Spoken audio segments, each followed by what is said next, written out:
阿强一个人来到新学校上学，这是一所贵族寄宿学校，校园很漂亮，同学们看着很绅士，阿强觉得很不错。随后他和室友小胖去食堂吃饭，小胖告诉他，这里每张餐桌都有一个桌长和一个副桌长管理，座位的顺序也是由身份的贵贱高低依次排列的，还提醒他少说话，注意餐桌礼仪。一开始阿强还不知道为什么，但马上他就明白了。吃饭间，阿强和旁边的同学闲聊起来，无意间说了一句脏话。学生会长听到后立马翻脸，但他并没有惩罚新来的阿强，而是把他旁边的同学拉出来教训了一顿，杀鸡儆猴。老师们却像是什么都没发生一样继续用餐。这一刻，阿强终于明白了小胖话里的意思，在这里学生会的权利高于一切。之后小胖告诉他，学生会的主要惩罚手段有3个，先是敲脑门，然后是罚站，最后是周末留校。如果这3样你都拒绝的话，就会被学校开除。但对于阿强来说，周末留校不算是惩罚，而是一种福利，因为这样他就可以不用回家面对家暴的父亲了。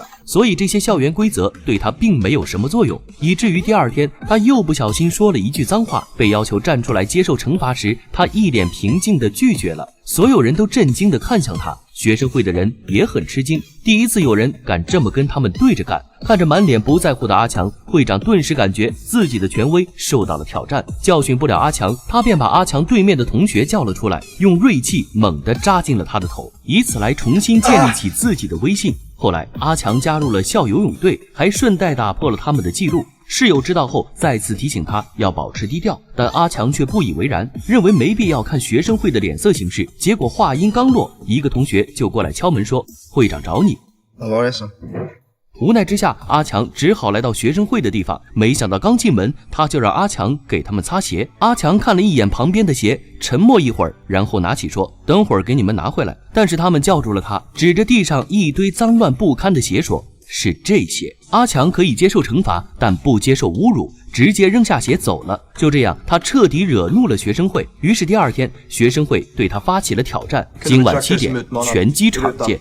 小胖告诉他，这是学生会教训反抗者的手段，他们总是2个对1个，反抗者毫无胜算可言。不仅如此，输了的人还要爬着离开拳击场，反之，如果不接受挑战，就会一直被人叫做老鼠，屈辱度日。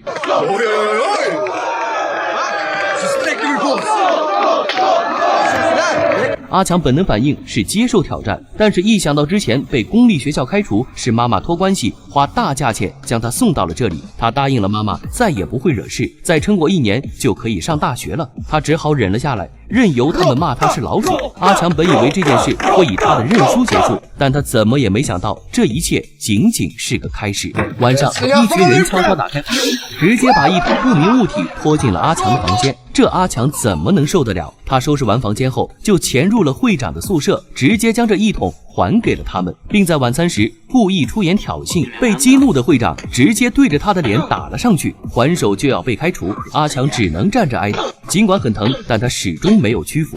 旁边的同学纷纷低下头，不忍再看。老师们对于这一切毫不关心，继续吃饭。眼看阿强被打得面目全非，一名餐厅服务员看不下去了，大声制止了这场暴力。这时校长才慢慢走出来说，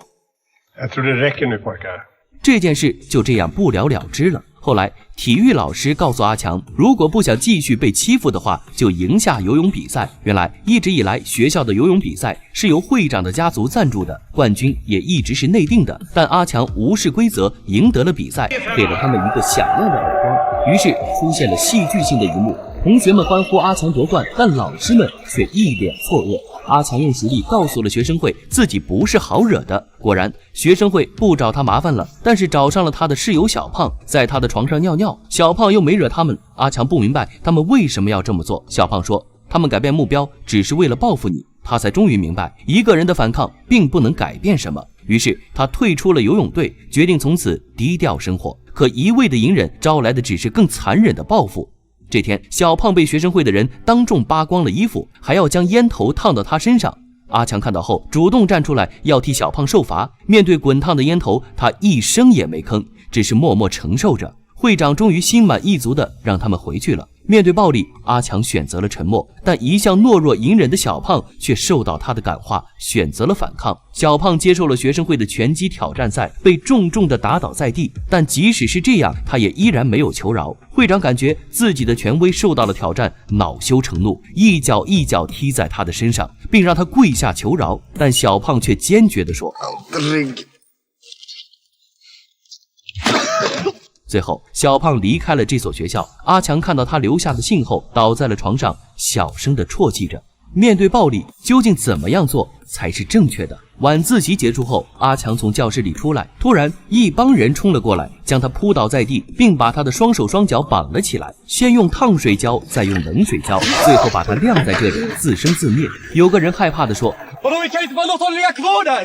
但大家依然头也不回地走了。阿强的睫毛上、头发上结满了白霜，寒冷让他的意识逐渐模糊。就在这时，一个熟悉的身影出现在他面前，是他的女友。她是一名餐厅服务生，因为学校规定学生禁止与服务人员说话，所以两人一直保持地下恋情。但纸终究包不住火，他莫名被学校开除了。最好的朋友小胖被逼走，女朋友被开除。阿强决定不再沉默，而是选择以暴制暴。他主动给学生会下战书，3下2下就将其中2个狠狠打翻在地。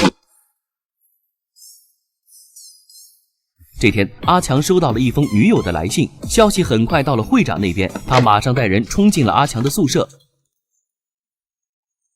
找到了女友给他写的情书，交给了校长。结果阿强不仅被学校开除，信也被扣押了。离校前，阿强逮到一个机会，找到了落单的会长，恐吓他道：“Just en sån här ring så kan den identifiera ett ruttet lik.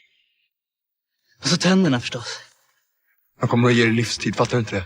Jag tänkte igenom allting. Det finns inga bevis efter jag bränt alla dina blodiga kläder.”